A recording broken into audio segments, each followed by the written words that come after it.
Hey, Egg Teacher Thoughts here, coming at you with another video. Today we're making another renewable fuel. So this one we're using Wesson oil or cooking oil. And we're taking that cooking oil and we're running it through a process to create something called biodiesel. So this is a diesel fuel that is derived from either plant or animal fats that's treated to remove the glycerin and the other esters in that so that you're left over with something that's not going to clog up your motor. Can you pour Wesson oil in your diesel engine and make it run? Yes. Is it going to run well for very long? No, the glycerin is going to gum it up and cause real problems.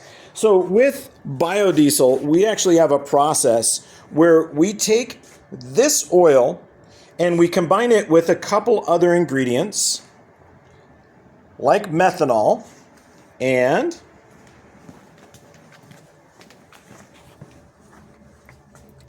sodium hydroxide, otherwise known as lye, or caustic soda.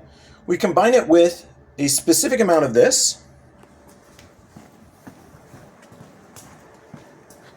and a specific amount of our methanol in a large container with an electronic stir bar that's heated, and we heat it up to 55 degrees Celsius and allow it to stir until we get a color change. So it'll go from the Wesson color oil right here, where it's your yellowy clear color, to more of almost a cloudy orange.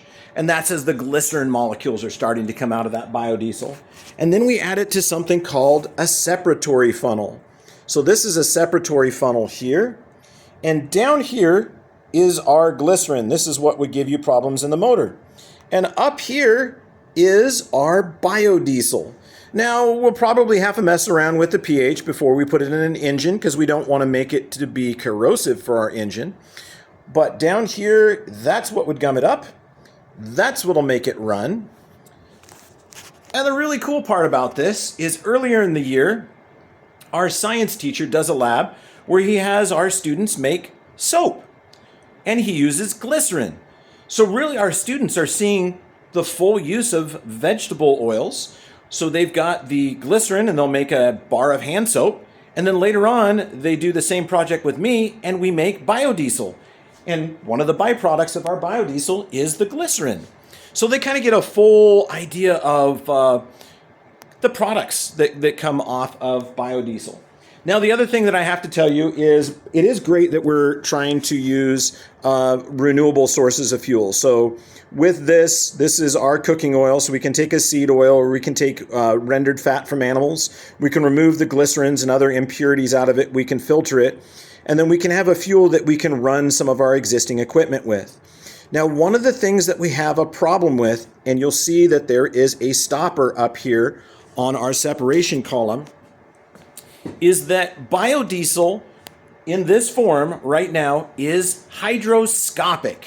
In other words, it absolutely loves water and it will absorb water straight out of the atmosphere.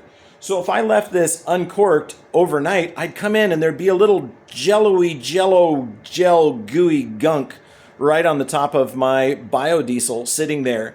And it kind of gets a little cloudy and it's chunky. And that is that biodiesel that has absorbed water and turned into a gel. And this is a well-known problem with biodiesel. So with this, we need to make sure that we're not getting water in here. So I've got them capped off while we're waiting for it to finish settling out, because it's really going to take some time to settle. Now, the other problem with biodiesel is we're using what in essence is a food product and turning it into a fuel. Now, if you've ever had that lunch container you've left in your lunchbox that once held some delicious spaghetti or something like that, and forgot it in the back of your car in the middle of summer, and there was still a little bit in there, and you open it up and it looked like a living creature and it molded. Biodiesel, believe it or not, in the pure form like this, untreated, it can also mold. You can get bacterial infections that will go in and eat your biodiesel. So biodiesel itself is one of those fuels that we don't want to store for a long time. So about 6 months is as long as you really want to store biodiesel. And after that point, you're going to start to have it breaking down, and you're going to struggle with bacterial infections getting in and consuming the oil. So that's kind of one of the things that makes these fuels a little bit more difficult to work with in an agricultural environment. Because if a lot of farmers have their tractor that they use during the summer, and they use during spring, and they use during the fall, and then it sits all winter. And if you've got biodiesel in there, it can absorb water and it can create a gel which will clog up the fuel lines. Or that tank, if that piece of equipment sits for even longer, it can gel up, it can get water, and then it can start growing mold, and it can become absolutely disgusting.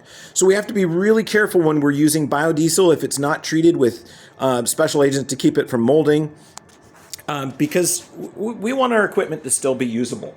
But this is one project that I do with my students because biodiesel it's kind of a necessary fuel. If you look out there, the majority of our life depends on diesel.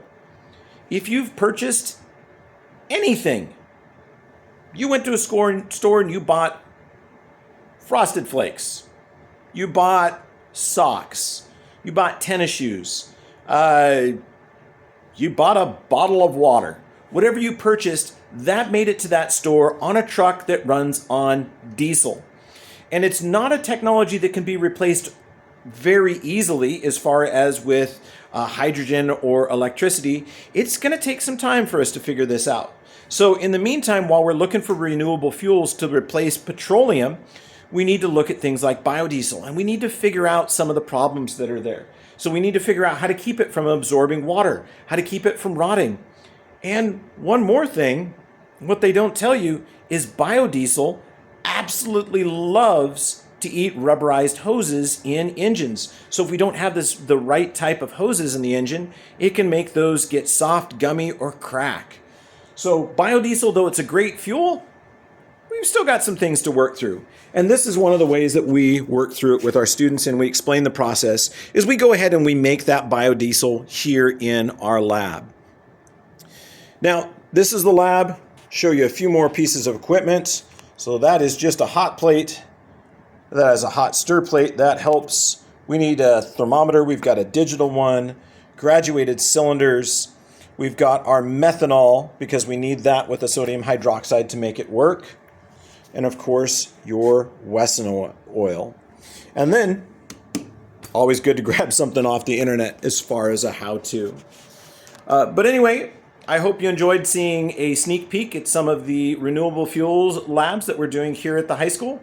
And there's a few more to go, so we're still going to cover solar, wind, and ethanol. I know I've covered ethanol a lot, but this is the first chance that I get to run a group of students through the ethanol lab. The science teacher's done the rest of those. But anyway, at this point, I hope you enjoy. Ag Teacher Thoughts out.